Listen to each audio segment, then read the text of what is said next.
Bride কেমন look চাই সেটা তো আমি আগের ভিডিওতে তোমাদের সাথে শেয়ার করেই দিয়েছি। এটা হচ্ছে পার্ট 2। তোমরা যারা পার্ট 1 ভিডিওটা দেখোনি তারা কিন্তু অবশ্যই দেখে এসো।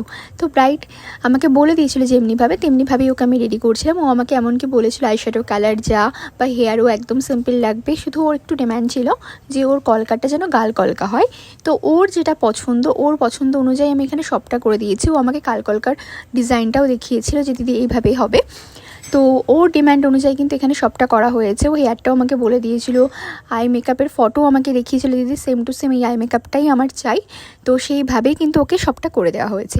তো লাস্টে একটু তাড়াহুড়া লেগেছিল, কারণ হচ্ছে সব গেস্ট চলে আসছিলো, তো সেই জন্য ওর আমি সিঙ্গেল ফটো বা ভিডিও সেভাবে নিতে পারিনি। যেটুকু আমার কাছে ছিল সেটুকুই তোমাদের সাথে শেয়ার করলাম। ও ভীষণ স্যাটিসফাইড ছিল, ওর লুকটা নিয়ে ভীষণ খুশি হয়েছিল। আর ওর মা একটা খুব সুন্দর রিভিউ দিয়েছে, সেটা কোনো না কোনো ভিডিওতে আমি তোমাদের সাথে শেয়ার করে দেবো। তো ভীষণ খুশি হয়েছিল আমার